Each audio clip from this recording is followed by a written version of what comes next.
Yes, people. What's going on? It's Egal on EGTV, and you already know what it is, people. You already know what it is. We just played Manchester City.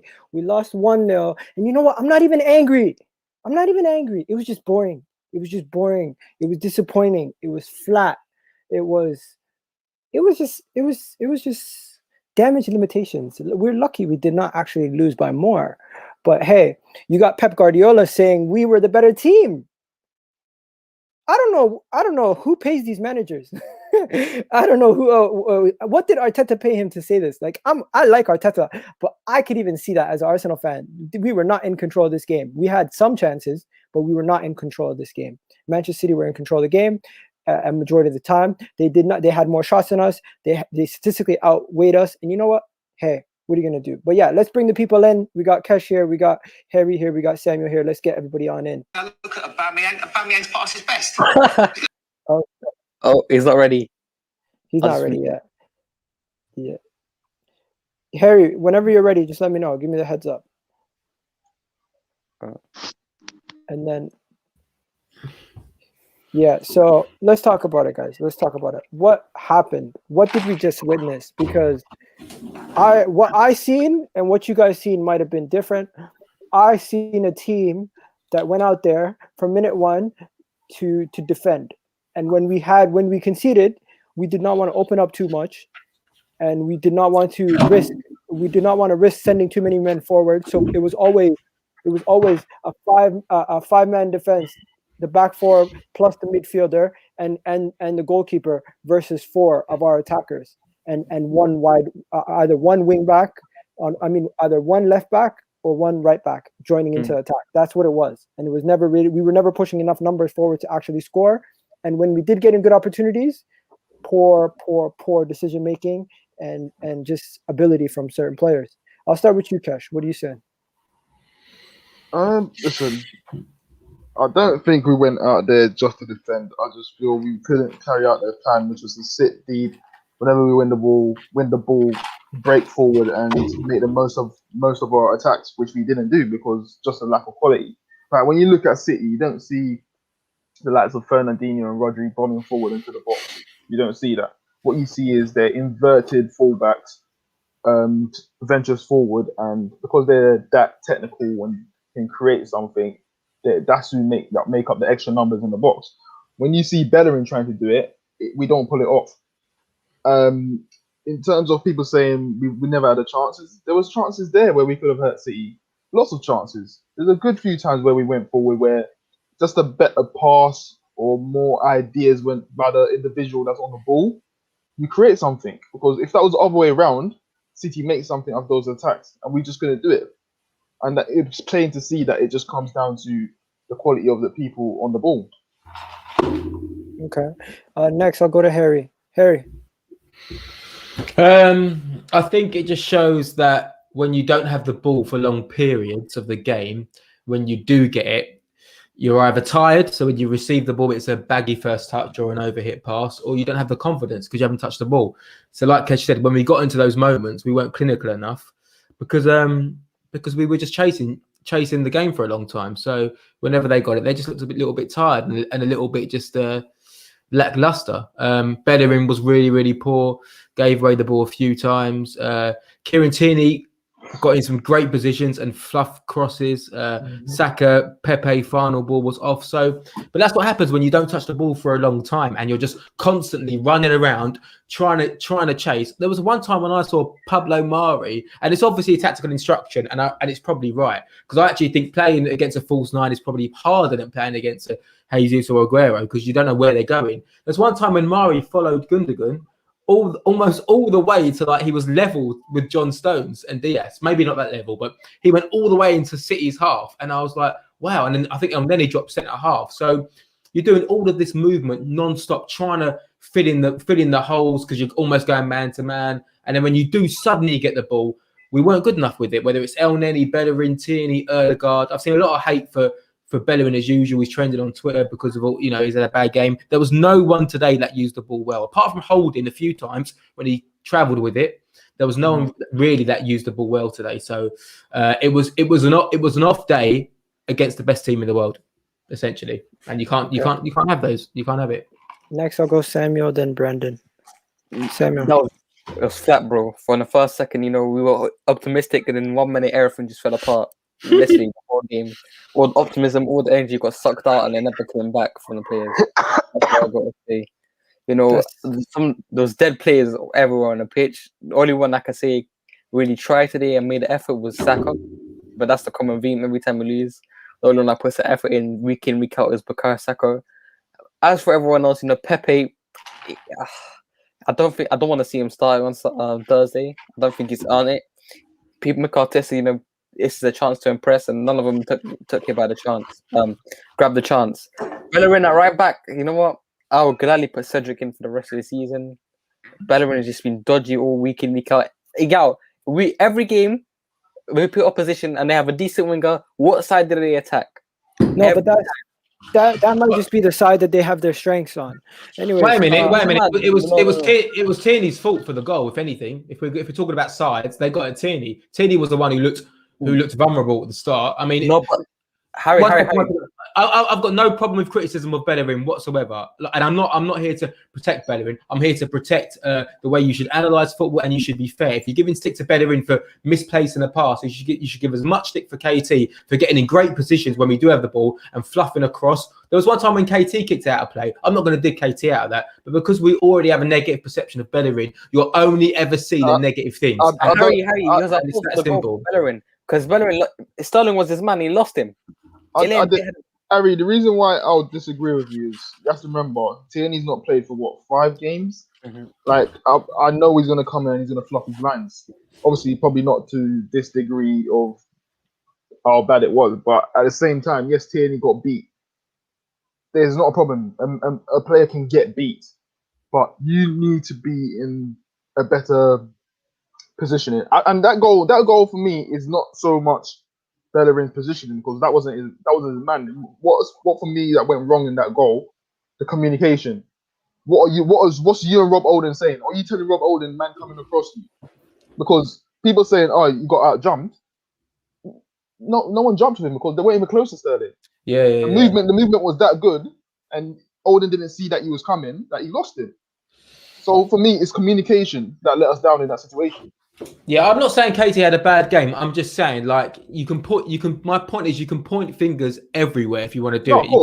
You can do it with every single player. And I totally get that Bellerín isn't up to the level, up to the standard in terms of what we need from a right back. I totally get that. But I just think that it's almost just, you're just going to annoy yourself, man, because it's not going to change. And the only way it will change is if you just look at it differently and think, well, it wasn't great, it wasn't that bad, and then it'll be less annoying. But I agree with you, Sam, totally, that it wasn't good enough. Let's get Brendan's thoughts on this. Brendan, what's your take on the game? Yeah, I just kind of feel like the first 5 minutes we got caught out because we was asleep again. And like I said, I kind of feel like Arteta and Guardiola had a bit of a meeting before the game, and he said to Guardiola, look, take the 3 points, but don't slap us, because I don't want us getting a bit of a slapping before Thursday and then dropping our confidence. It was almost like that, because there was times in that game where Man City were walking with the ball, walking. I think City does that. I think City does do that every game, though. Like, it's not just Arsenal that City do that to. They do that to every single team. Every team they play, they do that. It's like this, right? Man City are the best team in Europe right now. Nobody can argue that. And we're a team that's in transition. That is the difference between the two teams. And I think Arteta got it right today. I think his lineup was pretty spot on. I think he made the changes where he needed to make changes, but didn't make too many changes. I think the game plan was spot on as well. We just couldn't execute it. It's as simple as that. And yeah, like I say, it's just a case of Man City being better than us. Yeah, I didn't agree with the centre-back pairing, to be honest. I thought combined, I just thought they looked really, really rusty. I thought Mari on the ball was really, really sluggish and slow and apprehensive. So I just don't know why he rested both of Gabriel and David Luiz. I think Gabriel and Luiz, they're definitely going to start against. Yeah, I know, but I just feel like they can play 3 games in a week, the same way Saka's going to and Aubameyang's probably going to. I just felt like I totally get playing Mari, but in the same respect, I'm like, well, you don't have to play him. Like unless Gabriel is in Okay, the red guys. zone and David Guys, Luiz. let's do chronicle order. The goal. Who's number one at fault? Are you just saying Rob Holding, or is there anybody else also at fault? It's all three of them. It's Tierney, but I cut him some slack. As I said, he hasn't played how many games. Then you have to question Bellerín, because remember Sterling drifted from the left-hand side. He should be saying, I don't know if he passed it on. It didn't look like he was passing on information. And this is what I mean about not having leaders that want to take responsibility. Because if you're marking Sterling, he's coming from your side. He's then drifted inwards, and I think it was Zinchenko that pushed forward. So now you've got a different man. I can't remember who it was, but there was someone else there. So you have to pass your man on. You need to then shout to Odin, listen, man on, man's coming across you. He's yours. And then Olin need to take in that information and pick up Sterling. But it doesn't seem like any of them was talking. So that's where the goal came from. Yeah, if they had Aguero, right, or just say they had a traditional striker, the actual shape of the back four is pretty decent. Like they step back with Mahrez, and when Mahrez cuts inside, that they're ready. But the problem is Sterling is just he's just floating about. Yeah. So when you mark, it's like they should have picked him up, but I can imagine Bellerín going, "Oh, there's Sterling," and next thing you know, Sterling's there, crosses come in, it's a goal. It's like that, just like that. Like and then the game's done. The game is done, and I was like, right, just first 10 minutes. Keep it solid. Try and get hold of the ball. We couldn't get hold of the ball. I think we had possession a few times. Just gave it back to them, and then you go, oh, and then they've scored just like that. Like and the first thing Kieran Tierney's got to do is watch a cross the ball come over to him. He tries to jockey Mahrez. You know, he's not his fault for the goal. Kieran Tierney. He squared up a little bit too early, in my opinion. But it is what it is, and that's it. Game done. I didn't see the lineup until like the 5th minute in. And when I saw KDB playing in the false nine, I was disappointed because I just knew what was going to happen. I just knew the movement and the pace of that front three were just going to cause us too much trouble in terms of picking up. So I was more expecting the Gabriel Jesus to start and KDB playing a lot deeper or something. But it is what it is. The biggest problem, right, with Héctor Bellerín and his game is he doesn't recognise danger quick enough. Like he doesn't recognise that there's going to be a transition in possession, and he gets caught up the field far too much. You know, I watched a couple of opportunities that Man City had where Bellerín was still near the halfway line. Oh my god! Newcastle scored. Nah, he was getting a run around just now, boy. When he should be, you know, back in his defensive position. So I don't know. Yeah. I think Cedric will start on Thursday. To be honest, 100%. For what it's worth, I think Bellerín just looks absolutely knackered as well. Like there was one time when he was running back. No, I think he'll drop him 100%. I think otherwise Cedric would have played. I just think Bellerín looks physically shattered. He looks shattered. He's 2 yellow cards away from being suspended as well. He's got 8 yellow cards this season in the Prem. Yeah, I see that. Yeah, bad times. Even Pepe, bro. I said to people that you can't get carried away by a small sample of games, which was like 2 games where he played well. Yeah. Like, you just see the same things again. And people are going to say, oh, it's because he's not playing consistently. Why he's going back to that? If that's the case, then fucking hell, bro. Like, are we going to have to pay this guy 38 games per season? Yeah, exactly. Yo, this is actually ridiculous. Oh, you lagged out. But at the same time, though, Kesh, I kind of feel there's people reactions. You're lagging out. Oh, he's lagging. Can you guys hear me? No, you lagged out. You lagged. Yo, there's people on Twitter actually agreeing with Pep, saying we played well. We could have got a draw. This was our game to win. Bro, I agree. I'm telling you, if we had better quality in this team, we could have hurt City today. Yeah. I don't know what game other people are watching.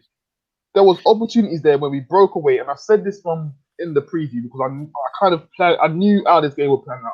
City's the better team. City's the better team, so they're automatically going to create chances anyway.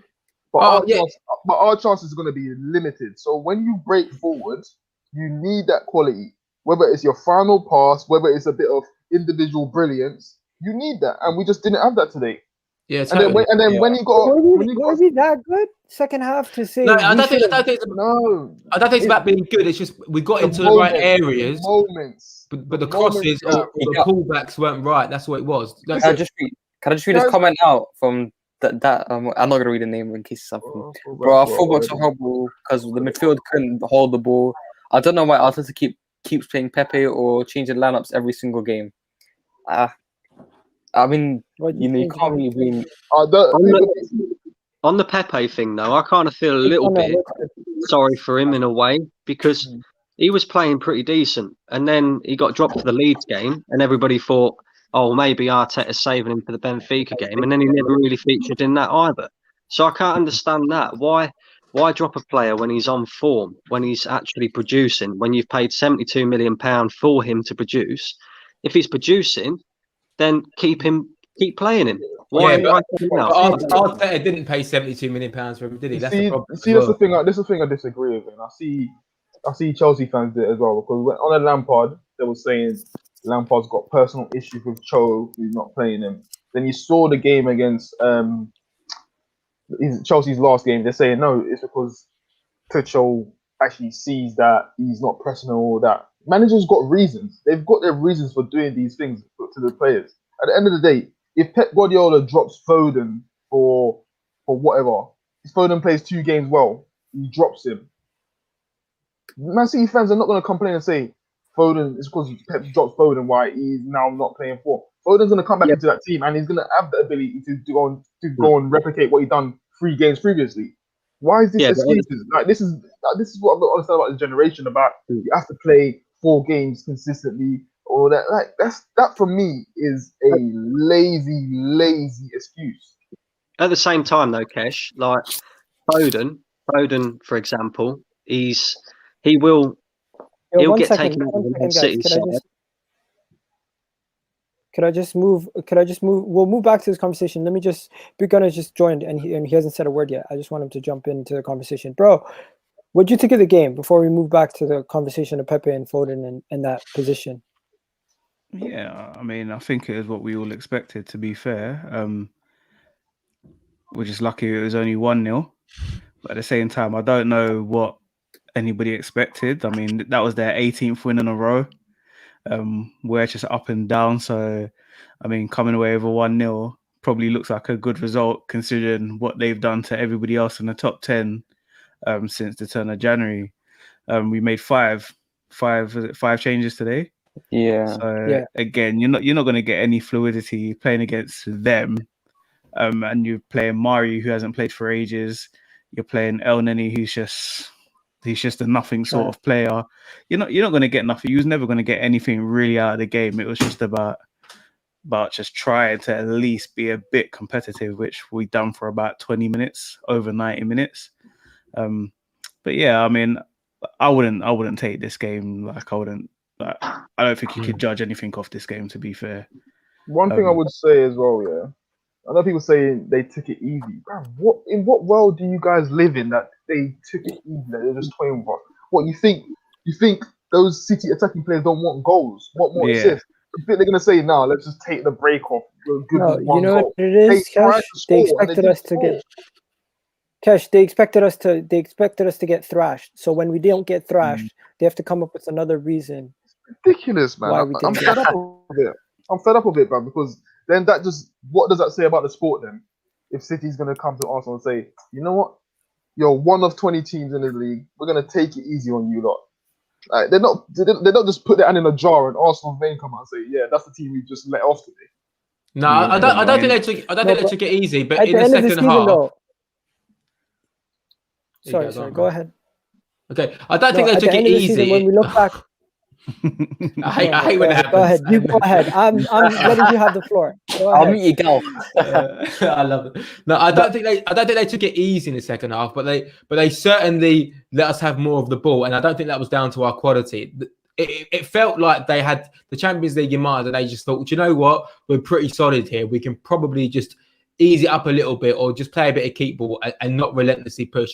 It did feel like that watching it, and I think when we played City at their ground and we lost, it had a similar vibe to it. I'm not saying they took their foot off the gas, and when Pepe comes out and talks about how good we are and Arteta and all of this sort of stuff, it's like, well, Rashford scores 1-0. They're certainly been a little bit more respectful than I think they would do to other positions, but But yeah, that's just. I don't an even think opinion. it's that. I think it's like what you say about the Champions League. It's just there's no point if you can win a game without doing 100 miles an hour, then that's what you should do, especially at this time of the season. And like we've seen it a lot of times this season where teams have let us have the ball because they don't feel like that we're going to score or we're going to cause that much.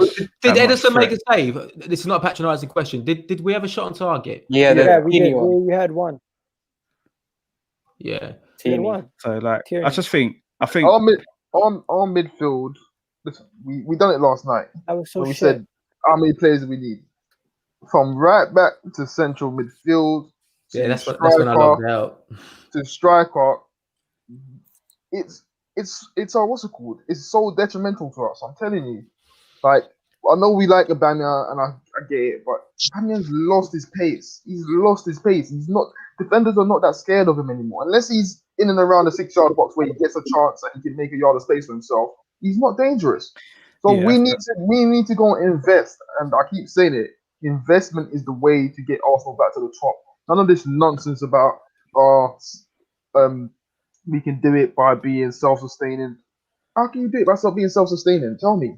We've made so much loss on players that we're not even able to do that anymore. So we need this owner to go and say, listen, like I see what's happening here. I'm going to put serious investment in to turn this around. That's the only solution. Yeah, you know who was bad tonight, and not to dig him out, but Ødegaard was really, really poor tonight. Like really, really poor. I mean, essentially, when you're playing in front of Xhaka and Elneny, it's solely up to you. Especially when you're playing behind Pepe and not Saka, but when you're playing behind Pepe as well. Pepe's not he's not a creator like a Emile Smith Rowe might be in the front three. No one links. Have you clocked? No one links up with Pepe. Yeah, because his runs are just weird. His runs are so weird. Like. He runs to where everybody else is. That's what I just don't get about I've never him. seen a player make a forward run, but also manage to not make a forward run. Yeah, like himself. He basically marks himself. Or he's running. This is how he do. He's running, but he's like he's itching. Like it's just like in that midfield, no matter who would have been playing, Emile Smith Rowe, anyone, once you've got Xhaka and Elneny behind you, you're doing 3 jobs. Yeah. You basically got your mind on doing 3 jobs. This is why I point out Partey elevates Xhaka's game because he doesn't have to get on the ball half as much. He doesn't. You know what it is as well. When Partey is playing, Xhaka plays the ball forward because he knows there's somebody else that can cover if the ball gets cut out. When he's playing with Elneny or playing with anybody else, he always goes sideways because he thinks, you know what, if I lose the ball here, we are actually in trouble because neither of us have pace, neither of us know how to defend.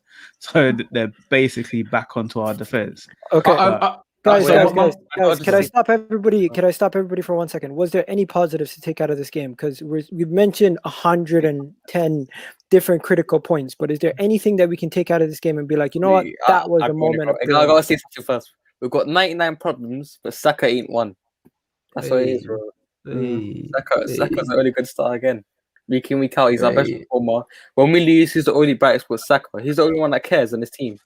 I thought Saka looked tired second half, man. But he played pretty well. But I thought he looked knackered second half, which I'm not surprised. And that's what I'm saying. Like we go into games like this, but we've got players who's just been overplayed.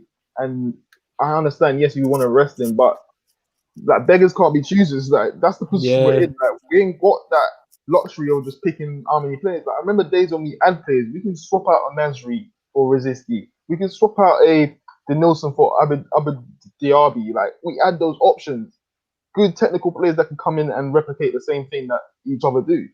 We ain't got that right now. Yeah, like, if we're looking at taking Saka out, we're looking at having a Pepe who's I don't believe in, or a Willian I don't believe in. Like, it's crazy, bro. It's crazy. Honestly. And you got Saka who's 19 years old, who's showing Pepe and even Aubameyang when he plays on the wing, and whoever it is, you got a 19-year-old kid showing you the levels of consistency that you need, whether it's output, whether it's ball responsibility, whether it's work rate, whether it's helping the fullback. That's a kid. showing 25-year-old Pepe, who's 72 million. I don't. To be fair, I don't really agree with that age thing because if you're good enough, I mean, like if you're good enough, you're old enough. For me, not in that sense. In the sense that, and also, they're senior pros. They're senior pros and play the game at this level for a longer time. Yeah, but they've never been good enough though. That's the issue, isn't it? They've never really been good enough, have they? That's what bugs us Arsenal fans, that we're having to rely on these players. Like, we spent so much money on them, having to rely on them, and they can't give us what we need. Yeah, and also if you said to Pepe and Saka, right, dead ball, hit it top bins, or 1-on-1, beat the keeper. I mean, Pepe and Saka would probably be level. Pepe's got wonderful individual quality. He just doesn't have everything else around it that makes him a good player. 1-1. What? Oh, I like St. Maxim, man. Yo, the man literally picked up the ball off of the corner and does attackers bang. Oh no, that was a save. No, St. Maximum's like an old school winger, man. He just loves running with the ball. Kesh, you got my hopes up. I thought he was gonna hit it from outside the box, the earlier chance before the free kick. Yeah, people say Bellerin is not the worst right back we ever had. We had Arma Traore. I don't even like Bellerin. We had Debussy, man. No, he wasn't that bad though. He's got a bang goal. Dimitri was good when he first came. It's after his injury. Before he came to Arsenal. Bellerin kicked out Debussy, right? Debussy played a game when Arnautovic pushed him off the pitch. Debussy done his shoulder in. Bellerin came in, and then we said to Debussy, "Look, sorry, mate, we got Bellerin." And why do people get so angry when somebody dances on them after they score? It's embarrassing, isn't it? It's just embarrassing. Oh. It's funny. It's funny when it's not your team. Yeah, Bellerin is he's dead, man. You know, the only thing that got him away with all his mistakes was his pace, and it's gone. How can you lose your pace in your prime at 25, 26 years old? I can't even lie. Watching them, Eboué was frustrating, but he wasn't as frustrating as this. Yo, what's our goal difference? 5. Must be plus 5. Yeah, Eboué was never as frustrating as this, man. Listen, we're just lucky the league is so rubbish though, because really and truly we should be miles away. Like it was a massive if, but if we would have won today, we would have been above Spurs and 3 points off Liverpool. Yeah, Spurs were about to win the league in November, and Liverpool were the best club that this league has ever seen. Apparently, so we're just lucky that everyone is so pants right now, because we could be in some proper. We're in mud, but we could be like be 6 foot under, man. We're just that lucky. But I mean, it's just the league in general. It's just, for whatever reason, it hasn't been great this year. And Man City are just gonna blow it away. 18 wins. Like, I know it's all competitions, but they ain't even conceding, bro. They ain't even conceding much. It's hard to give it context as well, because then, like, you'll say, like, it's one of those weird years, but then people will say, yeah, well, look at West Ham and look at Everton, look at Leicester. I suppose for some clubs it's just different, isn't it? Like, they might be in the right time of their transition or of their period for them to progress. There's no pressure on those teams. Yeah, and we're at the start. Yeah, there's no pressure. That's the thing. There's no pressure, so it's easier to do it. And we could say, oh, we wish we did this. And the only thing I would look at is, I think all the top teams will look at Leicester and say, who's in charge of your recruitment? Because you seem to just have it on point that you're selling Maguire and Chilwell and getting better players in for less money. So that's where I would think Arsenal are messing up, is that we're wasting 75 million or whatever it is on Pepe, and he gives us 1 top bins a season or whatever it is, man. It's just even look at players like, you know what it was? Johnny it's Evans, not even that. It's not even that. 1 second, Harry. It's not even that. It's simple. It's simply down to the fact that the man Raul was cheating the club. He was getting players that were not suited to our style. They were not suited to us at all. It was literally he was cutting money off the table. I want to see the report once that comes out, because this is all alleged right now. But if it actually comes out that this was actually happening, that is the biggest mistake that the Cronkies ever did. Bring Raul to the club. I know we say, oh yeah, West Ham's up there, whatever's up there, but would people actually put their house on the line that Villa and West Ham will replicate what they're doing this season, next season? They wouldn't. Oh yeah, Sheffield United done it last season, didn't they? You know what I mean? So like, anyone the season is such a indifferent season, and I don't expect it to be the same next season. But that's the thing, though, isn't it? So when people want to talk about like Arteta out, they'll use these clubs as their example for their argument. Like, look at West Ham, look at Everton. It's like, all right, well, are they going to be there next year? Like, they're probably not. Like, and don't forget, last year, West Ham fans wanted David Moyes out. Ancelotti's done well at Everton, but when he first came in, they didn't get a big kick. It's when he signed players this year that he got a rise, and then when those players were injured, he managed to continue to get. But even Liverpool, like, they've got a better squad despite their injuries. Much better squad than us, but they're still doing poor. But I don't expect Liverpool next season to be where they are now. I don't. So exactly. I think you have to sit back and you have to understand. Yes, our squad should be 8th or 7th, but other teams are just playing that well that they're doing better than us. But I don't expect them to replicate the same thing next season. Okay, but then genuine question: do you think with a top class manager, not to say the jury's out on Arteta, I think he's got the potential to be. Do you think? I can't even say Klopp, because if we were to use Klopp as an example, he played a total different style of football, which may get us better. I got a good answer for your thing. I got a very good answer. Do you think a different manager would get us higher? I think an old-fashioned manager would get us better, because they're just going to play to win. They're not going to try to implement a way of playing, a style of football. They're not going to look for certain profile of players. They're just going to look for a good midfielder who's going to get them all moving, and probably a good big target man or something like that, and get you goals. Like, everyone look at Ancelotti. Yes, Ancelotti is not trying to implement a style of such where it's going to be threaded through to the youth team and that. It's not going to be like that. He's just there to win for Aston Villa. Kesh, you know what? Someone hit a comment right on the nail. Yeah, it says Arsenal's issues are in midfield are not contributing to goals. That's why over 10. If you don't score, you lose games. I mean, yeah, man. And every other team that's above us, every other team, you don't score, you don't win. Every other team above us, their midfielders are scoring. They're scoring. Yeah. Even if you look as simple as if you put 10 goals on Aubameyang, we're probably 5th or 6th. Do you know what I mean? They're the sort of margins, but it's that's easy to say. I think you're right, Kesh, in what you say about management style. I think it's something that we need to appreciate, and we also need to understand that when everyone was banging the Wenger out drum, whether you're Wenger in or Wenger out, that once you're saying you want Wenger out, it's obvious because you're saying you want better, but you also want it to be just as nice. Because the truth is, when Wenger got sacked, I said to my dad, I was like, if we want to be successful in terms of winning stuff, we need to find a foreign, creative Sam Allardyce, someone who's going to come in and stop us from conceding goals and then make us harder to beat. But we went down the Emery route and we got nothing. And now we're with Arteta, who is essentially a modern Wenger, if you like. He still wants to play nice football, and still wants to have a philosophy and a style, you know. And that's the thing. Like you said about Ancelotti, what's Ancelotti's style? There's not a style. It's get the ball wide, get crosses into Dominic Calvert-Lewin, or play it up top, Richarlison run off top, and that's it. Arteta wants to play intricate little football. So we've got to be patient enough to say, right, well, for that to work, we need X, Y, Z, and we might not have the money to do it. So then we need to make players better, i.e. Holding and Bellerín, Ainsley, Maitland-Niles, and try and sell them and then reinvest or whatever. But it's going to be a long, bumpy road if we're going down this. You know what I would love to see? I would love to see how long it took Johan Cruyff to implement Barcelona style. I'd love for someone to do a study on that. Yeah, because people think this system is just walking and it's just there, it just works. Like, I remember when Guardiola came to City and he was trying to do his thing. There's all the pundits was like, no, you can't come to the Premier League and do that. You got to start winning. I'm like, bruv, Pep's not going to change. He's going to make sure his system gets implemented, and by next season when he adds his players to it, you're going to see. And you're all going to look back with regret saying that he should play for results. The first thing Pep did was get rid of Sagna, not the first thing, but Sagna, Clichy, Kolarov, Nolito, loads of players who he just thought, and these are good players that would get into most Premiership teams, but he was like, no, that's not going to work in my system. Emery lost less games than Arteta with the worst team.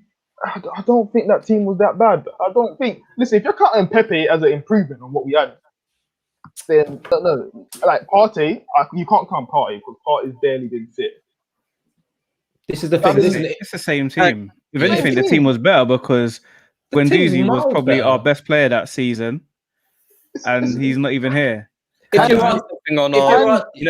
Guardiola's style is that you know what, you can see glimpses of it. The players aren't right. You can see with us right now, You can see glimpses of our style, what we're trying And to do. we had leaders. Czech was a leader. Koscielny was a leader. Monreal was a leader. Yeah, if you're Arteta out, then you will say that Emery did better with a worse squad. But if you look at the squads are no way worse. You had Aaron Ramsey, Nacho Monreal was an incredibly solid 7 out of 10 left centre back, left back every single game. He'd still be playing now for us. He'd still be deputising for Tierney. Koscielny was a solid centre back. You know, Ramsey was great.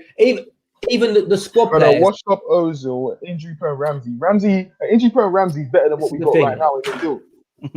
Listen, he offers goals, he offers assists. Like, that's what I'm saying. You're not backtracking. You're not saying we need goal scoring midfielders, but then you're saying Ramsey, injury prone Ramsey wasn't good. Yeah, exactly. If you want Arteta out, then you'll use these examples and you'll underplay the importance of those senior players under Emery to heighten your argument. But that's factually incorrect. Even though Ozil was washed up, he was still a cam. Yeah, he was still a number 10 that was under his order during that period where Ozil was frozen out.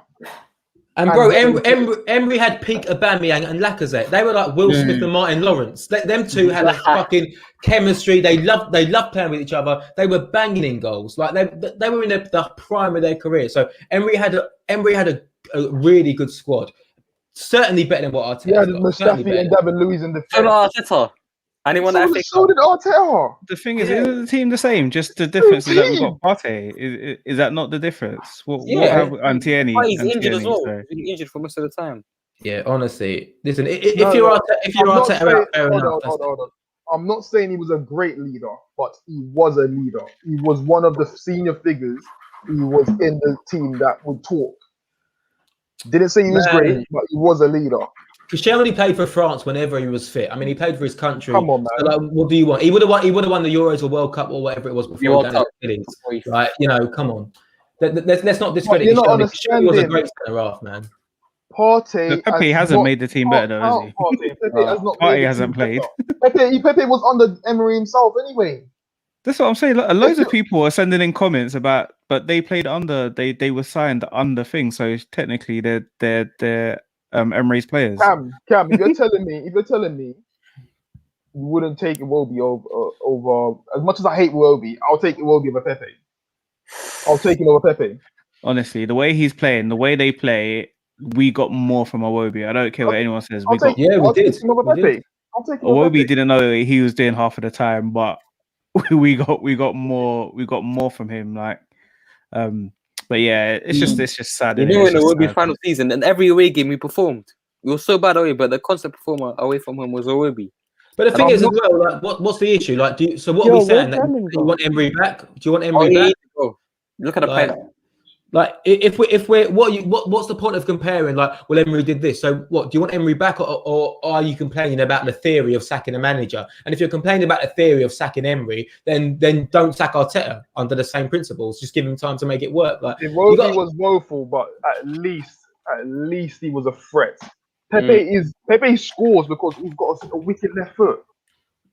But after the time he's in the game, he's doing nothing. He's doing fuck all. Yeah. Thing is, how much could you sell Pepe for? Just say in the summer. If he was to sell Pepe now, 25, 30 million? What are you gonna get for him? Like what? What's a player? What's a club going to pay for Pepe? In all seriousness, regardless of the market, what if we've seen Pepe for 18 months now? What do you think is a fair fee to pay for Pepe? I would say 25 million. Iwobi was shit. Iwobi was shit, but bruv, listen, there was games where Iwobi would have defenders on the ropes. It's just his end product was poor. But I'd rather a player who's a threat, and you can try and work. You can try and work. Be honest, no one's gonna get much more out of this current squad at the moment. Like they all just look lost. You know what we're gonna do? I don't believe that anymore. I don't believe that no one can get better out of a manager. But one thing I will say is we do have evidence that a new manager will not change the results. Of course. It's not going to change. Sure, we're going to do a show, yeah, and we're going to compare the squads. And we're going to dive into it and see who's actually made a difference to the team. I've read things like people going, "Oh, well, Emery got to the Yeah, final shit. with Lichtsteiner and Jenkinson." It's like those guys didn't play. You can't just throw in players who like, hardly you know what I mean? featured to make your So what we're argument gonna- better. Like it makes no sense. What we're gonna do It is makes- we'll do this either Monday We or are Tuesday if you finished. guys are free. No, Look at- I no, agree. not Arsenal Monday. We'll do do it need those Tuesday. type of things. We'll do it Tuesday. Look, the show's gonna be: did Wenger and Emery have a better squad than Arteta, or does Arteta have something across those lines? And we'll go No, into it, 'cause- leave Wenger out because Yeah. that's kind of irrelevant, isn't it? It's Emery the person we should be looking at. We'll get into it. Yeah. We'll get into the squad. Yeah, Now, I moving want to on. know Coming why he back was to this sacked. game. Coming back to That this was game. it. 1 second. Coming back to this game. We're gonna Oh, now they said why start. you sacked. They said it. What was the Oh, reason? God, Sorry? what's that? They sacked him because Guys, the guys, squad 1 lost second. respect for him. Well, Coming okay, back fair to enough. this game, we got 3 people here who want to say their points, right? Let's start with Abdullah. Abdullah. Well, so what can you say? It was literally Man City didn't really get out of second gear, did they? They just got the early goal, did what they needed to do, walked down, got the win. Also, this whole Arsenal thing, I still think, there is a, you may laugh at me for saying this, but there is a good team in there. They're not all rubbish. There are some players in there who, would be good and can take Arsenal forward. The problem is, I personally, I'll be honest, I don't really think Arteta isn't not necessarily the worst manager, but isn't the most experienced manager to fix Arsenal at this present time. I think what Arsenal need is, someone who's a bit more experienced, someone who, has been through this before and can help rebuild a club. So, I hear Arsenal fans always comparing the process they're going through with Jurgen Klopp. Jurgen Klopp, when he came in, had already won the Bundesliga and had taken Borussia Dortmund to a Champions League final. Arteta, what's he done in terms of a managerial career?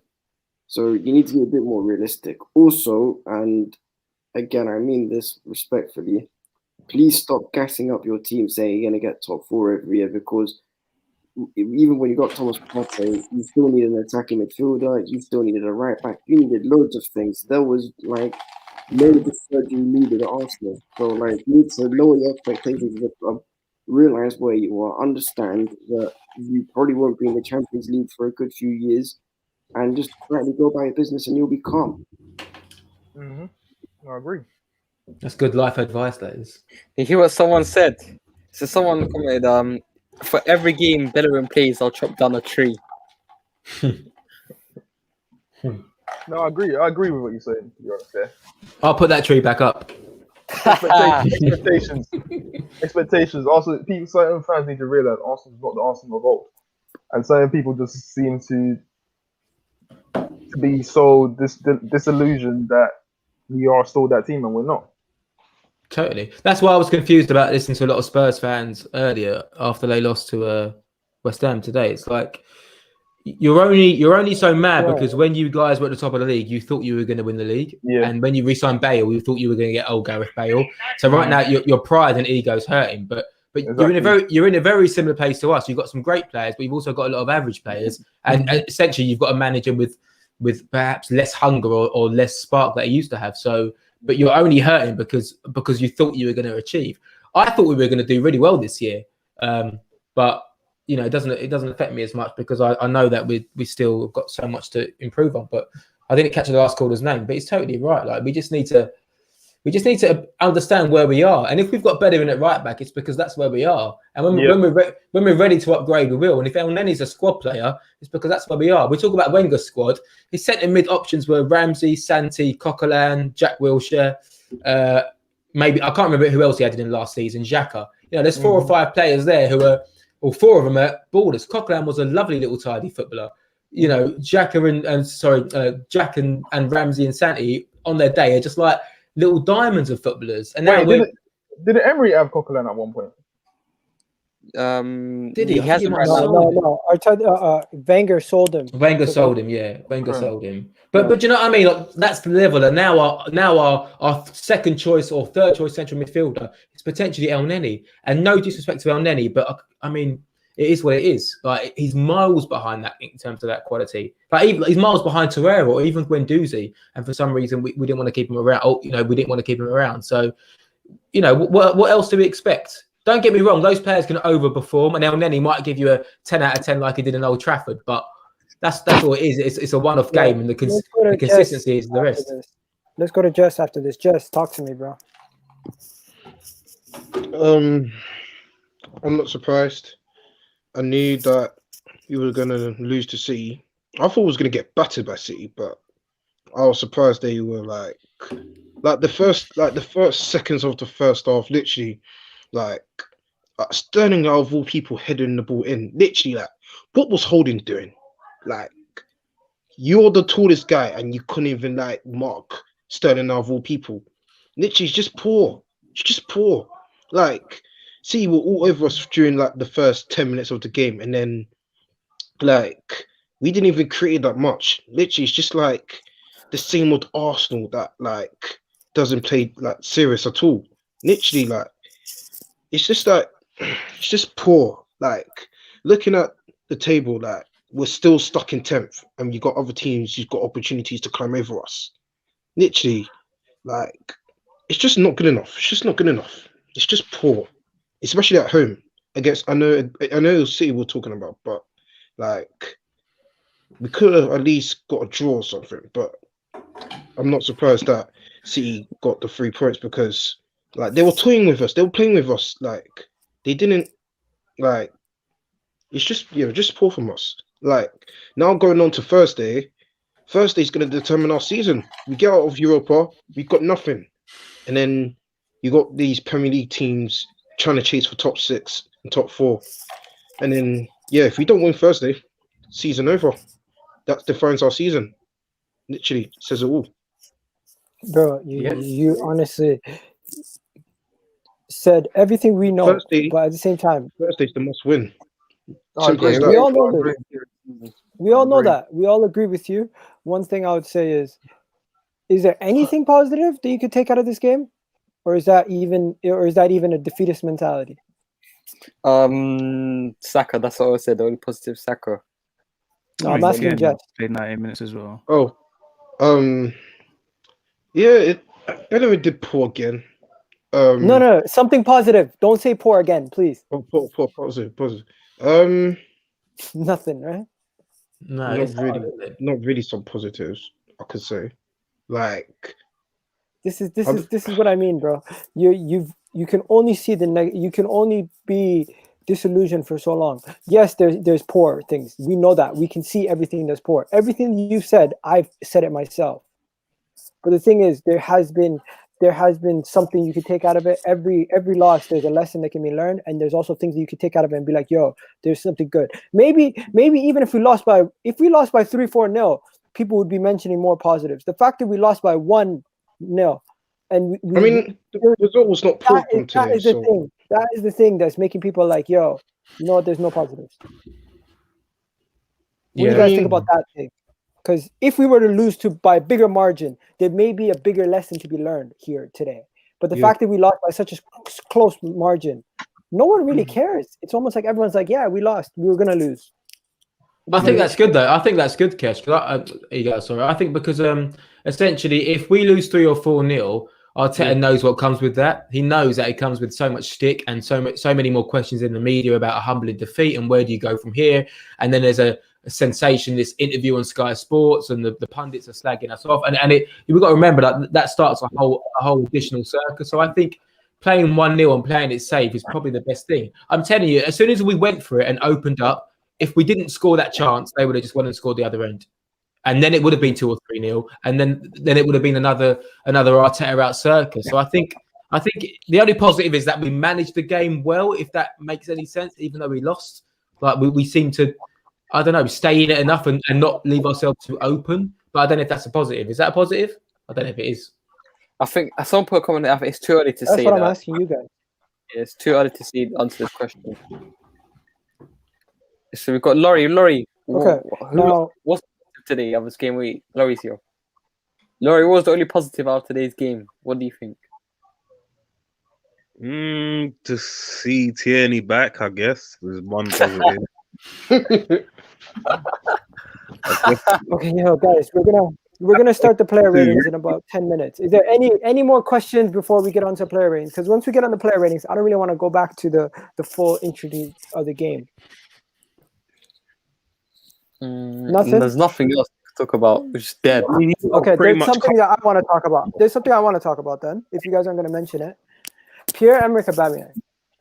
Oh, He didn't offer us a lot today. He was poor. And overall, do we need to play a striker in Lacazette over him and have him on the wing?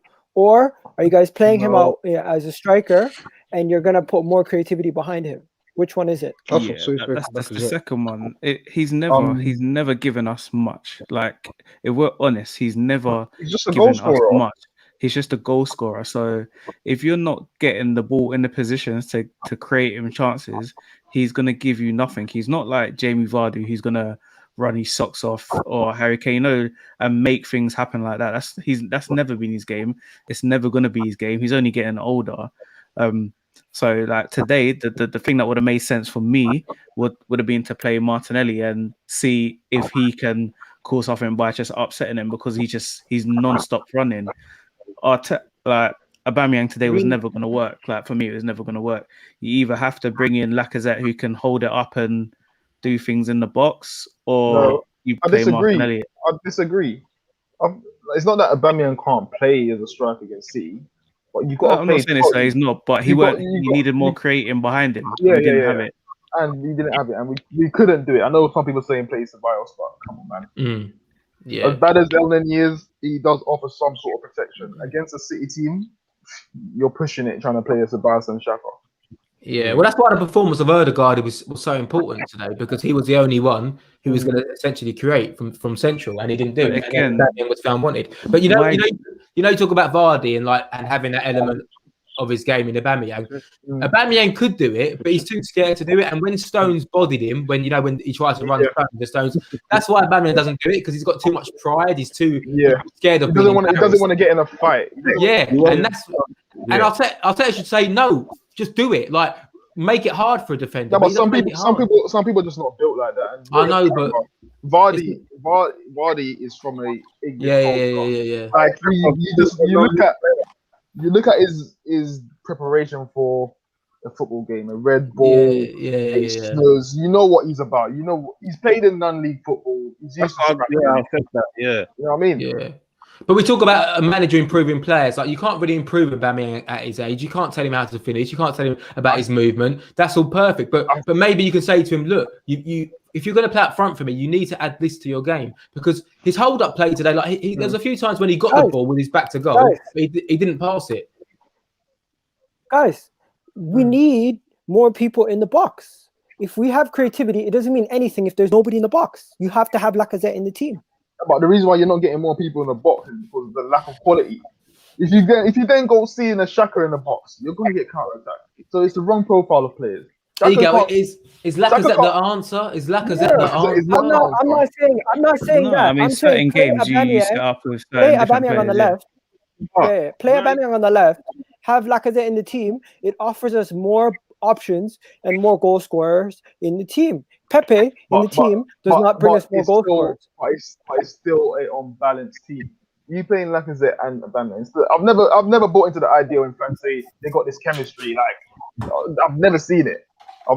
So what essentially you're gonna have? You're gonna have a Lacazette occupying the space in the box, and you're gonna have Aubameyang drifting inwards. Okay, and then I'm surely compromised, Kesh. Martinelli. We just need I agree with that. I agree with the Martinelli shout. It's not just about goal scorers. It's not just about that. It's not just about putting in someone who can score. But at the same time, the balance is still wrong. Like, the midfielders are not going to create that much. You're not going to have an Elneny and Partey creating for Aubameyang and the Martinelli. It's not going to happen. Yeah, it was weird that he deviated from the last two games. I know Emile Smith Rowe was looking a bit tired, but for me, today was probably the day to play both of them. It's because the game was a write-off. Yeah, that's what I'm saying. He wrote the game off before it started, innit? So that's why I'm like, today you can't really take anything from it, because it was a write-off before it started. He didn't really think he had a chance. No one really did, and he was looking forward to Thursday. So But I think if we is do what it play is, man. Aubameyang, like you say, the right thing to play behind Aubameyang is more creative midfielders than it is wingers, and that means Emile Smith Rowe and Ødegaard. And- When you think of and- some, when you and think of that something means- about, go on. That means you need better, deeper midfielders. Yeah, to To find do those that. guys. Yeah. Yeah. But when you think of Aubameyang's great early games, I know Mkhitaryan wasn't a great signing for us, but he was one of those like just central midfielder, left midfielders, all right, who would just play in the spaces and dribble and find a little cute pass. So that's what you need with Aubameyang. If you're whacking balls long to Aubameyang, unless it's over the top and it's a clear run, he's not going to get it. Like he ain't going to get it. And I get why you play Lacazette to bring other people into play, but then when you play Lacazette, that team can just squeeze so far forward because Lacazette is like a halfway line striker. He's got nothing else other than holding up and bringing people into play. He can't spin off. He's not a well-rounded striker, and that's what Arsenal need to identify. They need to go and identify someone who's very good at hold-up play, but someone who can spin off his man and run into space. I think he's better against lesser teams, like the teams where when they're all just going to sit behind the ball. A combination of a Aubameyang and a Lacazette is what we need. It's 100 million right there. But let's go back into the player ratings, okay? So player ratings. First things first. We're gonna start with the goalkeeper, and we're not gonna take your time with it today. There's no rush because usually we just after a performance sometimes we just say 0 or whatever. But today, let's not overreact. Let's try to give balanced opinions on these games today. Leno, thoughts, guys. Samuel, you can add yourself back in whenever you're ready. I think it was average. Just give him I think solid 5. I mean, there's nothing. Second half, he made good saves. Yeah, but you expect that from him. It's his job. Nothing spectacular. Nothing going for him. He's just average. 5, Egal. I'll give him a 5. You know what? Today I kind of seen the camera saves that guys were talking about. You know when guys say, he makes saves, but they're not really necessary to in the sense to be that spectacular. They're just average saves. It's just he's making them look better because he's not as tall as some of the other goalkeepers, or maybe he's thinking he's a little slower. It's just the way foreign keepers are, though, isn't it? Like, to be fair. Like half of the time when Seaman used to just catch the ball, like these guys are punching it, doing bare madness and just causing trouble for their defense. And I think there's not many keepers in the world at the moment that give me confidence that this guy's actually top drawer goalkeeper and he's not going to do stupidness. Okay, so what is everyone going with? 5. I think 5 is harsh. No, it's 5. I think his distribution was Maximin, quite good today. my God. Maximin scored again? Should have scored. Good. Yeah, So 6, 5? to be fair. 6? What do you say? Yeah, 5. It's the first rating, man. You can't give him anything more than that. He wasn't at fault at the goal. What did he really have to do to warrant a 5? The goal wasn't his fault. No. How is he getting a 5? As a goalkeeper, What one is goal. he going to get there? I don't think he gets more than a 5. He didn't do anything bad. Yeah. What did he do good then? He didn't do anything bad, but he didn't have to do anything good. Yeah, Honestly, I'd give every single He player a faced 5. 14 shots. Only 2 of them were on target. 3 of them. Exactly. But come on, man. He just gets Egal. Come on, everyone voted here it's a 5, bro. Come on. Okay, give him a 5. Put it in the chat. No, People in the chat disagree with you guys. They're saying 6s. Someone said 7. 7s. That's what 7. Okay. 7. Who would like to go talk about? You know what? We're all going to take a turn to talk about each guy. Just quick ratings. You could say 1-2 words. Let's go. Let's start. Héctor Bellerín. I'll go first. I thought Héctor Bellerín. You know what? This guy's playing against us, man. In the sense that when he has the ball, he's not making the simple passes, and it's very frustrating. I'll drop the agenda and I'll say, you know what? The whole team was poor today, but for him, I'm gonna give him a 3. No, come on, you gotta give him lower. That's me being fair.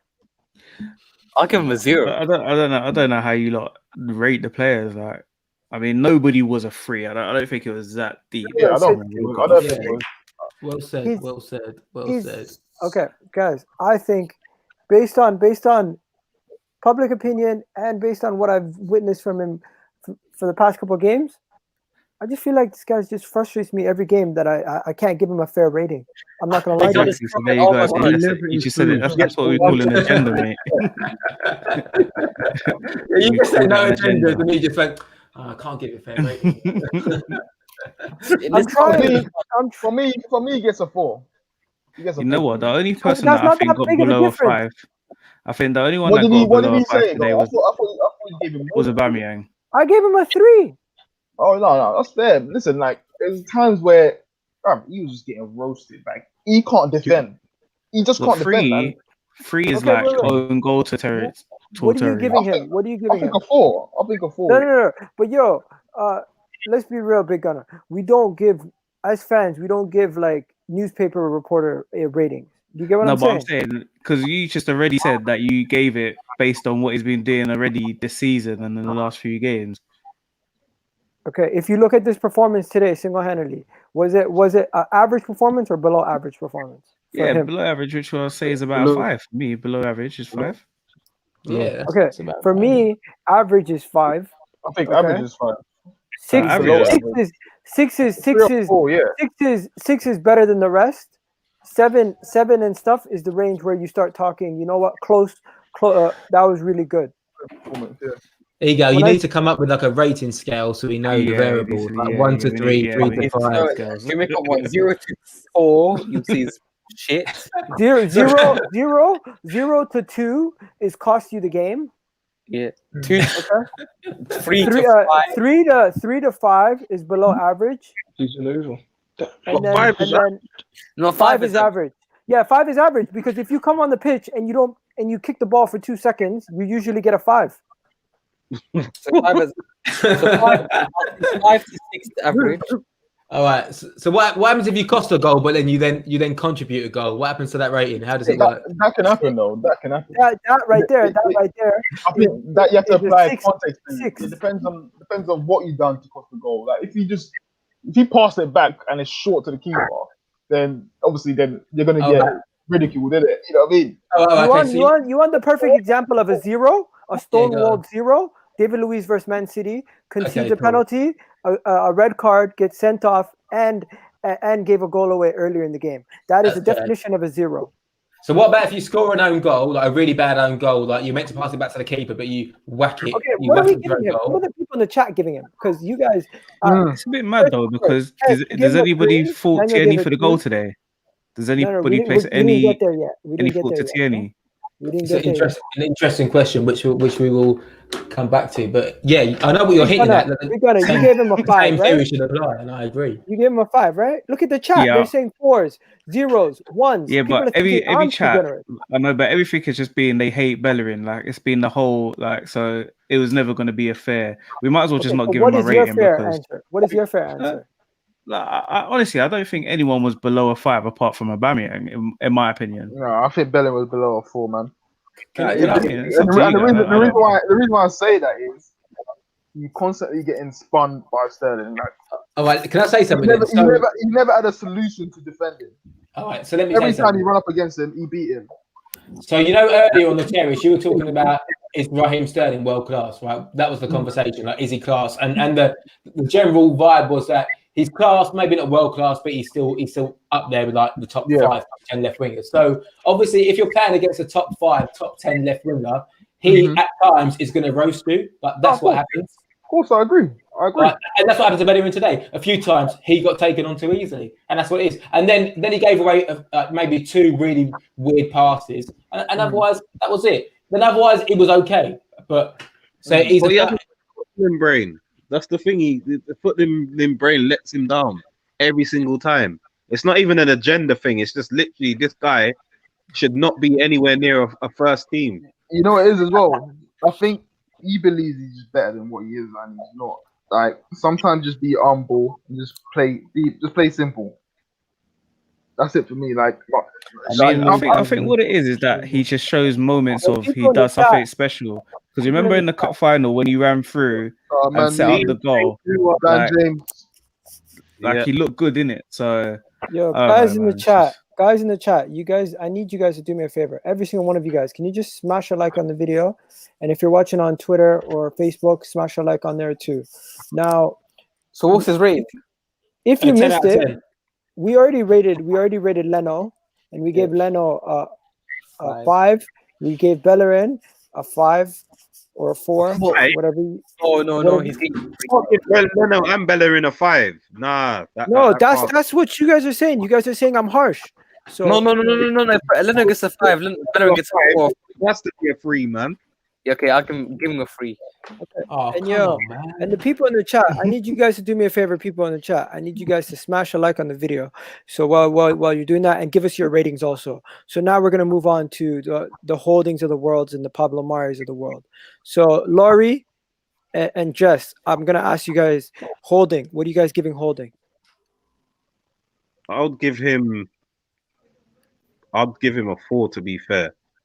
So I think 4. He's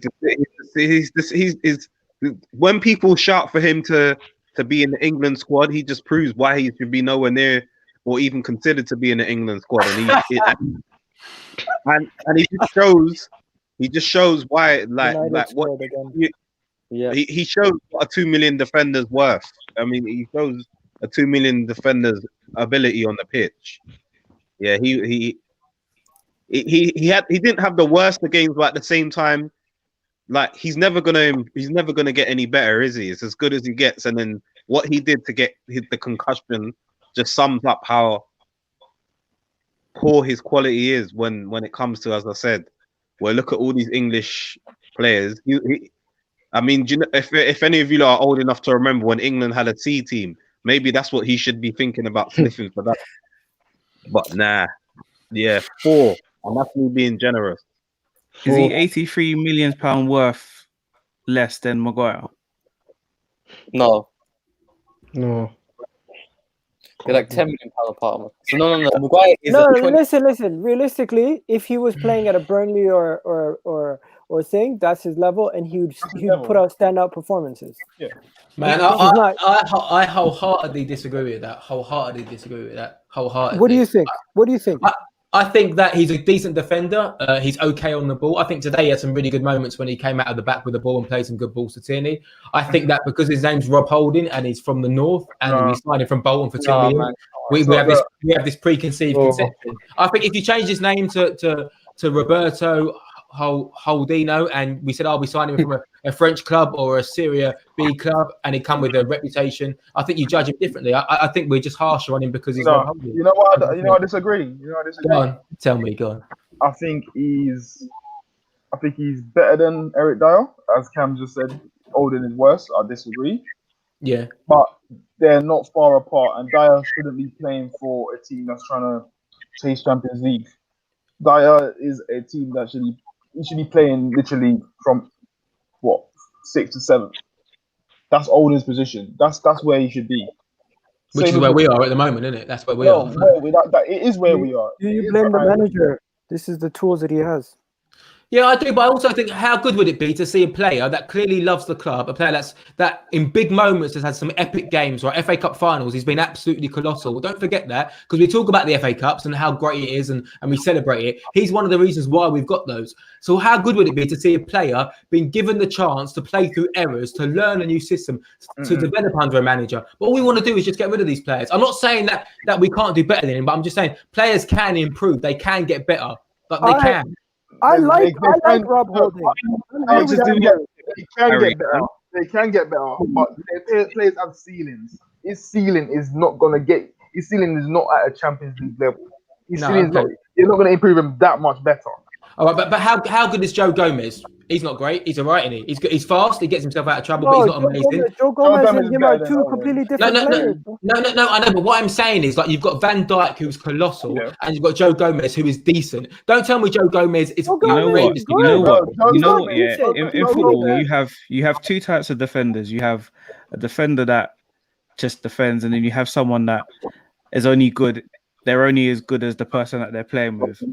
Yeah. Holding is the latter. He's only as good as the person that he's playing with, which for me obviously means that he shouldn't be our starting defender. Like, for me, he should be our third or fourth choice. If there is an injury, he comes in, plays 3 or 4 matches, back out when the fit defender is there. But the sad fact is that at the moment he's probably been our most consistent defender. I mean, other centre back, I should say, because obviously Tierney's our most consistent. For me, And- you got average defenders, you got good defenders, you got very good defenders, and you got the likes of the John Stones.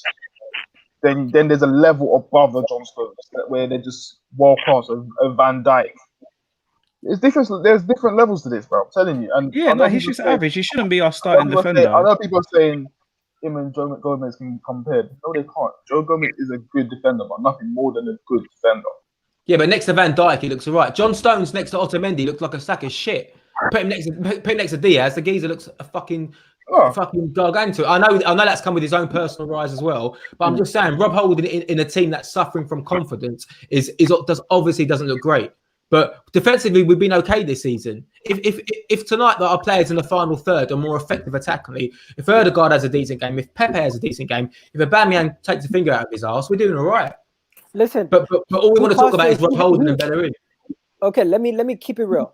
I love Holding in the sense that what he's done, in the sense when he helped us win the FA Cups, and I've generally pushed the agenda that Holding's better than some of these other centre backs at other clubs. This season, he's been our main centre back that's been fit for the majority of games. Let me finish, Samuel. Shut. Let me finish. Like, I'm frustrated. You guys don't underestimate how much of a bad team we have based on circumstances out of our favor. And Rob Holding will be judged based on individual performances. This performance right now, he deserves less than a 5. I'll give him a 4, and I feel like that is fair. Anyone disagree?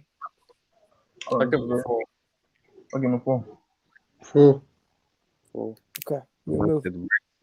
Samuel, what were we going to say? I'm just saying, he's good enough to be a backup centre back, but he's not good enough to be a star. That's what I see him as. If someone's injured, you're playing the league FA Cup games, we need to rotate. He's a perfect defender for that. But starting week in, week out for Arsenal, he's not good enough. Okay. Next is Jess, did you get to see your say yet? Pardon? Because Harry, I'm gonna leave Harry and Big Gunner for midfield. What's your say on Pablo Marí, man? I mean, he didn't have a bad game. I mean, it was his first game back since he was back from injury, so I'll probably give him like 5. Didn't have that bad game. I think 5. I think no one can disagree with that. Anyone disagree? No one can disagree with that. Shall I just say something as well, yeah? Yeah, go ahead. See how you're sharing the same point, saying, yes, you can have Rob Holding as a backup, yeah? There's nothing wrong with that. You can have a 4th choice backup, 3rd choice. But you can't have a Marí and a Holding. That's why we ended up with so many average centre-backs. So this is the problem we're going to create for ourselves. You either need to get rid of one of them, which we're not going to do, but don't you think you need 4 centre-backs, though? No, you do. You do. But you should have Is Mavropanos that far off? No, he's not far off from Pedro. He's not. If you watch Mavropanos this season, who has WWE wrestling in their house? Like, what the hell? if you watch Mavropanos, Come at us, no! Definitely. Yeah, Jess. I love it. Bring the energy. Let's go. Unmute the energy, bro. Forget it. Unmute yourself. Guys, listen. Marí was worse than Holding tonight. And if you need to watch the game again and then he was. Marí was worse than Holding tonight. He's a free. Yeah, worse than Holding tonight. He gave away the ball so many times. I think if you're gonna give a Holding, I gave Holding a 4. Based on the fact that Marí was not directly involved in the goal that was conceded, I would say it's safe to say you'd give him the same score. No, I'll say he gets a 3. There's a lot of times where he gave the ball away in silly areas, and there's a lot of times where he didn't track the right runner, like he was picking up someone else's man. Okay. So I think he was poor. He was very poor. Okay. People are saying 5s. I generally feel like if we're gonna give Holding a 4, we give him a 4. they're both as bad as each other in the sense one was directly involved in a goal and he picked up his performance afterwards. The other one was sloppy, and there was times where he was receiving the ball and just like kicking it out of play. So it's like those kind of situations that frustrated me. Usually from a left-footed centre-back, they're always quite composed on the ball, but he's really average on the ball, like really average. Now, Big Gunner, you wanted to speak about Kieran Tierney. It's your moment to shine. Yeah. What do you want to say? I feel like he was the first person at fault with that goal. Maybe Saka could have came back and helped him. Hero. But yeah, I think the first thing, it irritates me because I've seen Ashley Cole, I've seen Sagna, Lee Dixon, Nigel Winterburn, players like that. Their first thing to do is cut the cross out. That is your first job, is to cut the cross out. If you cut the cross out, then it doesn't even give Sterling a chance to get the header in. But I just feel like it was a bit slack. Maybe he's just coming back from injury, not up to speed. But I think he's the first reason why we can see that goal. Personally, not everyone may not agree, but I think he should cut the cross out. Okay, Yeah, no, I agree. Yeah, I don't know if it was Laurie or Jess's background, but I can literally hear you. Are you playing like a game on your phone or something? Some kind of noises are coming out of your phone. I don't know what that was. There's nothing on in my house. My TV's on, but it's on silent. Yeah, it's probably Jess. But yo, it's cool. We keep it moving. So what'd you give him, Big Gunner? Your final? I'll give him a 5. All of that, and you give him a 5. I love it. This guy is untouchable. He is. I agree. You could talk shit about him, but he's untouchable. Like literally, he can't do anything.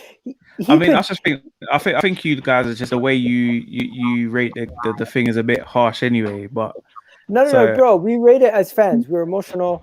There's been times where we won 1-0. We were absolutely shit, but I gave everybody 7s. I mean, he was probably our most like attacking player. So that's why I'm giving him the extra little point there. Just because he's Kieran Tierney, he deserves an extra point. You know what I mean?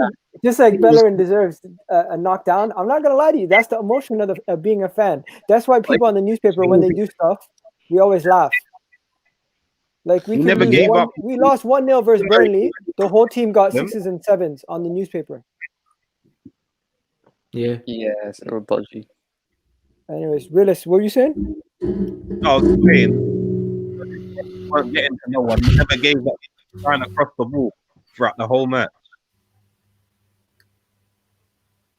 Repeat it again. No, I said even though these crosses were going to no one, he wasn't giving up trying to get that ball in the box. Yeah. True. He was a threat. He was a threat all night. To be fair, he was a threat all night. He was very persistent. Okay, now, bro, Mohamed Elneny, Kesh, this your guy. Let's talk about Mohamed El Pirlo. Mohamed Pirlo, they called him Pirlo. You believe it? Whoever called him that? No one ever called him that. Literally, after the Manchester United game, people were calling him Mohamed Pirlo. Do you remember? No, don't believe it. No, bro, I'm not even joking. It's that American kid. What's his name? What's his name? 2K didn't start it. It started from Babs. Big Gunner's got to go. It's closing remarks. Big Gunner, my bad, bro. I kept you for too long. Thanks for having me on, man. Nice to meet you guys as well, yeah? No problem, man. And guys, Big Gunner's his video, his channel is in the chat. Go chat to him. Yeah, I'll put it on there again. Yo, bro, when am I gonna come on, bro? I always see you doing videos with people. You never invite me on. Bro, I messaged you. Don't let me put the message that I messaged you the other day in the response you gave me, bro. Don't let me. When was that? Bro, I'll send it to you now again after this. Yeah, I'll send it to you in a bit. Okay. Yeah, send it to Egal. And Egal, put it on screen as well. Put it on screen. Safe. Let's see that. But yo, you need to get me on. Fuck's sake, that went south. Now, I was saying about Elneny Catamol. Yeah, because that's what he is. Yeah, the guy is just average, but you know what? As Terry said, it comes to a point where you can't even blame him anymore. Like these situations that Arteta is facing, having to play certain players who are not good enough. even if the manager is shit, the manager of Arsenal, even if he's shit, should not have to pick from players like this. You know what I mean? And this just comes from years of neglect. And he's been living off that Barca goal. As Adam said, he's been living off that Barca goal all these years, mate. That's his best moment at this club. What else has he done? That was like 5 years ago as well, right? Yeah. And listen, there's moments in the game where he gave the ball away, silly situations. I'm just thinking, like, it's a 5-yard pass. There's no pressure on you. The Man City players are sitting off you. How do you manage to mess that up? How do you manage to keep putting us in danger? There's one time where he passed it to Oden and it was short when Oden went on a little run. And we got our best chance of the goal when it went to Saka. Aubameyang hooked it into the box with Saka slim. He nearly put Oden in danger there. I thought that was it. I thought he was going to nick the ball off Oden's touch and they were going to break and score. Yeah. And this is just something I've seen in Elneny's game for years and years and years. And we just need to move these players on. If we're ever going to get better, we need to move these players on. I think he's actually got worse because he's being demanded more of him in this system, and he's actually showing himself up. And if you watch the game again tomorrow, there's a point in the 10th minute where the ball. I don't know how it falls to them, but the ball is in between Holding and Elneny, and there's no one on them, and they both hesitate to who takes the ball, and then Holding takes the ball, and I'm like, fucking hell, you are a central midfielder. If on you should be saying, like, give me the ball and I'm going to play forward. But he's scared now because he's second guessing himself and he's nervous. Yeah, and he's nervous. So the quality's not good. And listen, I like Arteta, but he made a big boo-boo in choosing the attitude of Elneny over the ability of Guendouzi. A massive mistake. Because I agree. You can't polish Elneny up, but you can maybe work on Guendouzi's attitude, but you've got more of a football player than you have in Elneny. But if the film's shit, it's going to be shit for as many times you watch it. So that's it. So okay, so 5, 4, 3, 2. I'd say 5, but I'm giving everyone a 5 tonight. No, I'll give him a 4. You know, I think 5 is too high. 4. Yeah, 4. I think it just goes to show that he was not the best, but of course you don't expect him to be. Granit Xhaka. He wasn't that bad, you know. Give him a 6. I'll start it off. 6. Yeah, I don't think he was that bad. He wasn't the worst performer on the pitch today. He did some good things. Wasn't the main culprit. So he gets a 6 in my eyes. You know what? I might just have to chill. What about yourself, guys? What? 6 for Xhaka. He didn't have that. But I thought he was a 5 also. I just thought he couldn't control the midfield. 5. He was a 5. You got to remember, Man City have got like 4. You've got like 6 players that all play basically central midfield, and everyone's like interchanging and running around like mad. Like he was getting dragged all and out of position everywhere. There were sometimes when he was sitting in centre back because Mari was following. Oh, by the way, the newspaper gave the Independent gave Leno a 5, Bellerin a 6 for Leno, Bellerin 5, Holding 4, Mari 5, Tierney 6, Elneny 5, Xhaka 5. Yo, these fucking Manchester United, Bruno Fernandes fucked up my fantasy team. He scored. Yeah, but did he score fantasy team every week? I don't have him captain, bro. I had fucking thing captained. What's his name? Bamford, yeah. Bamford. Was that Joe Willock fouled for that penalty or not? Should have triple captained Sterling, man. Triple captain Sterling. You triple captain Sterling? No, but I wish I did.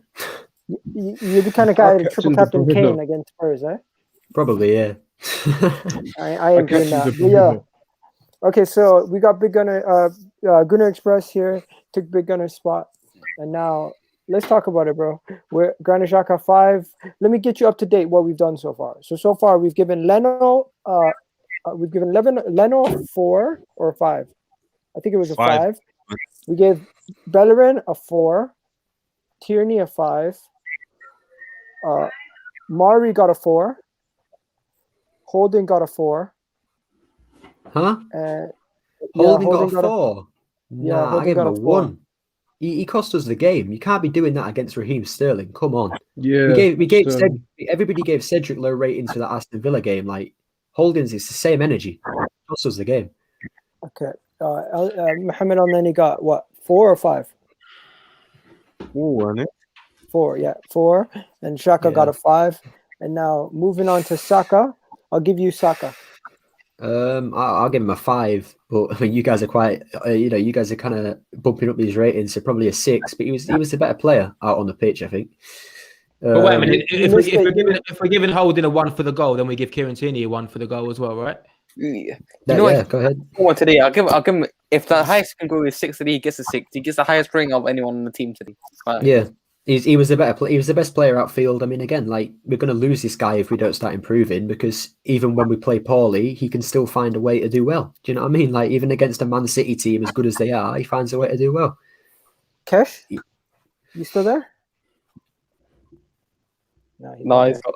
Okay, I'll give him a 6 or 7. I'm stuck between the two. Let's. Laurie, what do you think? 6 or 7? 6 for me. But it's not his fault. Joe Willock gave away the penalty. Yeah? Ball out every game. We can't expect him to ball out every game. Yeah, exactly. Joe Willock's the one that gave away the penalty. Really? Yeah. Well. So we'll agree Saka gets a 6. Yeah, 6 for Saka. Yeah, 6 for Saka. You know what? If man of the match, just give him that man of the match now. Yeah. No argument. No argument, right, guys? Man of the match. All right. For Arsenal, yeah. Overall, no. Yeah, for us. I'm not talking about. Definitely. But I take man of the match. I don't mention the other team. Yeah. Now, Ødegaard in the 10. Harry, you thought he wasn't on his game today. I thought the fact that he played next to guys he's never played it with, and there was no cohesion. You could tell from the minute 1. No, yeah, maybe, but he wasn't good enough on the ball. In essentially, when you're playing against City, probably the most important position on the pitch, because he's the only one that's going to create chances when Ceballos isn't playing. So I'd give him a 5 at a push, but in my eyes, probably the worst player on the pitch in terms of what he didn't do with the ball. Like when you play, go on. If he's the worst player on the pitch and Murray got a 4, I think he gets a 4 as well. Then. Yeah, probably. Yeah. I just think when you play number 10 or that furthest in central midfield, so much of the play is based on trying to find you in the space or you in the pockets, and when you get it, you've got to do something with it. And today he just wasn't on it. But... No, but for me as well with Ødegaard, you got to remember he's got 2 very defensive midfielders behind him in Elneny and Xhaka, and they were overly defensive today. Like Elneny was sitting centre back certain times, so when he's looking for a player to pass the ball to because City are going to rush you, there was no one there. Aubameyang wasn't supporting.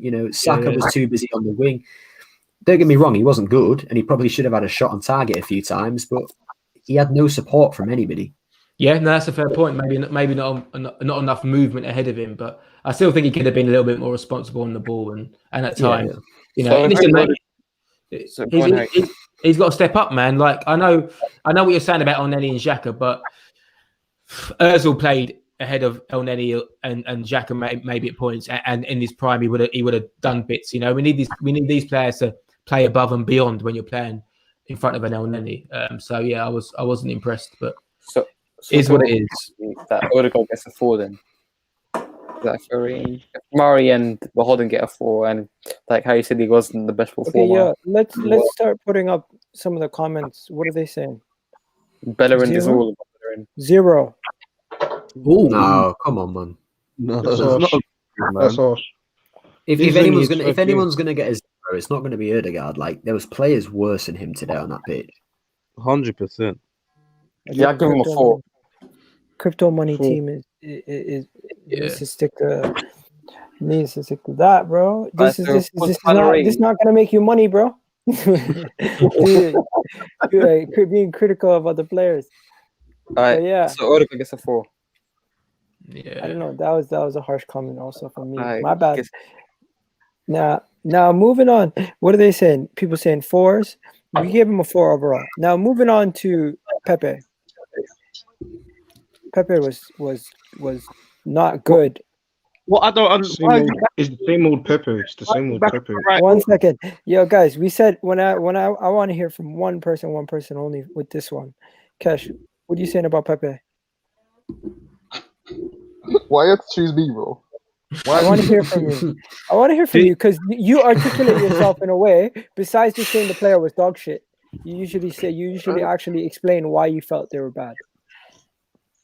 Listen, he just never had no ideas. He lacks the ideas. He lacks the confidence to use his right foot. I honestly don't understand it. It might just be a psychology thing. Maybe he doesn't believe in his ability, or maybe this being at Arsenal is just too much for him. Like, I know people keep saying he hasn't had a run of games, but bruv, you see when Pep drops Mahrez, and Mahrez don't play for a while, Mahrez comes in and he performs the next game. So this whole idea of saying Pepe needs to play 4 games consistently, I think is lazy, and that's something that this generation's been saying. And I don't even think it's this generation. I think it's just Arsenal fans that do it. I don't hear any other fans saying, "Oh, Cho's not good because he ain't played 4 games." Like that's not football. If you're a good player and you're good enough to play for this club or play at this level, you come in and you perform the next level. It's not down to you if you play 4 or 5 games, because that's the manager's decision. And for me, Pepe just wasn't good enough today, bro. Honestly. All right, guys. Moving on. What's your rating? Rating? I'm going to give him a 4. Samuel, rating? 4. That's average, poor. Harry, rating? 5? Yeah, I mean 4, 5, whatever. I mean, it's all shit in it, so whatever. Okay. Yeah, 4. Same thing, Laurie? Yeah, but the only thing I don't understand, though, I'm not defending him in any way, shape, or form, but he was looking decent on the left. Why the hell was he put back on the right? That's the only thing I don't understand the logic in that. But yeah, 4. You know why? You know why he played on the left today? Because he was never going to trouble a Cancelo. He was never going to trouble a Cancelo. So Arteta tried to make it easier for him going up against a Zinchenko. And there was times where... Pardon, say it again? I said Zinchenko didn't even have to do anything. Yeah, he didn't have to do anything, but I think that was the idea. Can you isolate Zinchenko? Can you beat him 1v1? The few times that he beat him, he still wants to come in on his left. You scored a goal against Southampton with your right. Believe in your right foot. Man, listen, if I was Pepe, I would have been demanding the ball every second and say, let me get at Zinchenko, let me get at him, let me run him, let me relentlessly get it. And he didn't do it. And I think maybe Saka played on the left at the first half to help Tierney out a little bit. Defensively, he's probably a little bit more, more reassured. I know it didn't necessarily work, but yeah. When Kesh spoke there for a minute about Pepe, it was silence after he spoke because everyone agrees with him. You can only defend a player so long. I know he showed a few good performances, but everyone done that. Walcott done that for 10 years, and banged goals for 10 years. Nicolas Bentner, Joel Campbell. Like the list goes on. Yeah, and then when you got a high transfer fee, naturally you expect more. Not to hold that fee against him, but like I say, if Saka's cutting shapes every week, then we expect Pepe to do something similar. So I think Pepe will go in the summer, guys. I think he'll be gone. I said the same thing. I said this from the end of last season. I said, listen, there's only so much you can wait. At one point, you're gonna have to just look at it and say, "Crap, you're taking the L, cut the losses." Can I just say something with Pepe as well? Rúnar Express, yeah, go ahead. The one thing for me with Pepe is I think we can all, everybody can accept he was the worst. He was the worst signing at the point. Not that he's been a bad signing, but why did we sign him? You actually watch his clips when he was playing at Lille. He was an attacking player. They were quick. They were counter-attacking. Quick moving football. We don't do that. We're slow. We slowly build up play from the back. Pepe doesn't fit that style. So the fact that we bought him is a bit stupid. And the fact that we could have got a Zaha who back then was in his prime over, we got Pepe instead was a bit stupid because he cost more money as well. And the biggest issue for me is Raul convinced the Cronkies to spend the £72 million. Yeah, they convinced to spend that money and they convinced the board to do it. The board will be looking at Pepe and saying, we're never spending £72 million on a player again because he's trash. It's the fact that we spent so much money on a player who isn't good enough. Why would they ever, it's like, you look at Abramovich, yeah? He's a different owner, but why would he want to go and sign another £72 million signing after seeing what Havertz has done? He's going to be more reluctant to do it. So I disagree.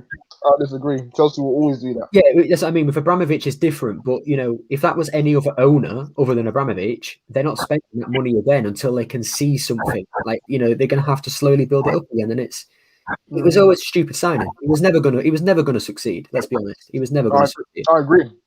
He did play well in the FA Cup final, right, against Chelsea. I thought, oh, here we go. But then we signed Willian, and that fucked up his development even more. That's probably a criticism of Arteta, but maybe it was always going to be this way anyway. It was always going to be this way. Yeah, maybe it was. Yeah. Just cut the losses, get whatever money we can get for him, and then try and just get someone else. And the thing is, we've been taking losses, so it's nothing new. Just sell him. Exactly. Yeah, exactly. But you want him to play. You want him to get a few goals against a shit team at home, get his market value up, and then cash in. I'll be honest with you. You know what I would have done? It ain't going on. I would have loaned him out for every year that he's got on his contract. I would have loaned him out for a massive fee, a little 5 mil here, 5 mil there, and then for the last 2 years of his contract, you try and make 30 mil for him. I said that, and someone accused me of that's just passing the problem on to someone else. I'm like, no, it's not. It's getting his value up. Let him play somewhere where he's going to be happy in a different style of football, and then you might be able to get some money for him. But exactly, yeah. Chelsea do it all the time. That's what they do. Look, I've seen a lot of people say, I say, when Pepe leaves, he'll succeed at wherever he goes, and he will. Yeah. And a lot of people say, oh, well, why would you sell him then? And I've said, well, that's just football. Sometimes you sell players because they're trash and they go and succeed somewhere else, but that's just football. That's what happens. Mm-hmm. That's the way it goes, man. That's the way it goes. That's why Johnny Evans is great at Leicester City, but if Johnny Evans made the step up to someone else, he'd probably get found out. And it's the same applies to Pepe. He'll probably go and flourish in a foreign league or even for a different English team, maybe. But unfortunately, it hasn't happened. Who knows, man? He might be able to turn the corner. But I saw Davino move to Italy. Exactly, man. Literally run teams ragged. So maybe that's where Pepe needs to go. Yeah, it's a good shout, actually. All right, so next, last but not least, I'm going to move this one, and I'm going to give it to just the floor. Take it. Aubameyang. I'm going to set the bar for Aubameyang at 4. You guys can speak from there. Who's going to take the stage? Okay, I'll go. Past 2 games, every time we play a game, we're frustrated. It goes missing. Every single time. He's at the 12th. We're playing with 10 men every time he's there. It brings nothing during these games. He's too frustrated. Doesn't work hard. Yo, how old is that kid coming on for Manchester United? He looks like he's 10. Wait, what happened? I didn't see him. Oh, the S guy. Yeah. The young kid. I didn't even see him. Yo, he looks like my little cousin. Yeah, he's young still. He's like 17. Super young. 17? Yeah. Let him on. It's not Dolo guy, isn't it? Nah, Sportree or whatever it says. I was just going to say, you know what? If I was the manager, I wouldn't start him against Benfica. Simple as I think Thursday we would have won the game if Lacazette was there. Today, I think we would have done a lot better at Lacazette. So, all in all, I'll give him a 2. He gets a 2. Yo, what do you guys think about the fact that players were ignoring each other on the pitch? So it's not everything's on the manager. Not Aubameyang, his body language was bad. Especially after he blocked that shot that Saka was going to score. It looked like it was going in. Yeah, why did he do that? Why? Because that was actually going to go in. He couldn't get out of the way quick enough, possibly, or he didn't see the shot taking place. What do you guys think happened there? Because to me, that is as crucial as missing a sitter. Yeah, was just in the way, wasn't he, man? I want Aubameyang to prove wrong the theory of when you get to 30 plus, you become crap, or when you sign a big contract, you drop your levels. I need him to prove that those theories or those things thrown out by fans are wrong. Because at the minute, he's proving that it's right. So he needs to. The thing is, most players who've been at a decent level throughout their career, when they get old, if they solely relied on their pace, then they normally get found out when they get to an old age. Listen, prime example, Thierry Henry returning for Arsenal against Leeds. You can just see that man's just pure class. Should we sign him? Pure ability. Aubameyang ain't really got ability. He's just a good goal scorer, a world class one, in fact. But when people call him world-class player, I said, no. Like, a world-class player needs to have more to their game. What else do you bring? What else do you contribute to the team? Oh yeah, totally. It's So we hard. sell him. Though. We It's sell hard him. to imagine. You can't sell him, Egal. You're saying sell No. him. Forget about sell him. We're not going to end his contract or anything like that. But realistically, if there's a situation to move him on, would you at this point? I would, but there's not going to be a realistic situation to do that because I- no one's No gonna take on his wages. The wages. That's the biggest problem. After the FA Cup, I said sell him because you know he likes to hope that he scored 20 goals a season, whatever. That you know he's a bad player. It's that he doesn't have anything else other than goal scoring ability in him. You look at the likes of Ronaldo. Why is Ronaldo such a wonderful player? Because he can do everything. You know, he can sprint, he can dribble, he can cross, he can do everything. Aubameyang, it's literally shoot, and that's it. We've seen it today. He got outpaced by John Stones. Like, come on, that's not good enough. You got against FIFA, it's poor. So you need a striker who can do more than that. Yeah, he's lost his pace. It's another Bellerín situation. Unless you're going to get him in the 6-yard box where he can square up and 1v1, or you're going to create chances on the plate for him, we're going to be in trouble. And I said, if you can't get 20 mil for him at least, I understood it was a pandemic and all that, and clubs didn't want to really spend much money. I said, let his contract run out. The club needs to stop. The club needs to stop making decisions that they've. The fires that they've caused, stop making it. It's because they're worried about based on the fans. Because that's not how you run a club. Stop basing it on the fans. Yes, you need to sort it out and stop making players' contract run down. But if you're in that situation where the contract is run down, do not go and sabotage because you want to keep us happy. Yeah, I think a bit of it is. Cam, you're not honest on what I'm saying. I'm not comparing him to Bellerín. I'm saying the type of profile players they are. Bellerín was a player that always relied on his pace. Aubameyang is a player that relies on his pace also.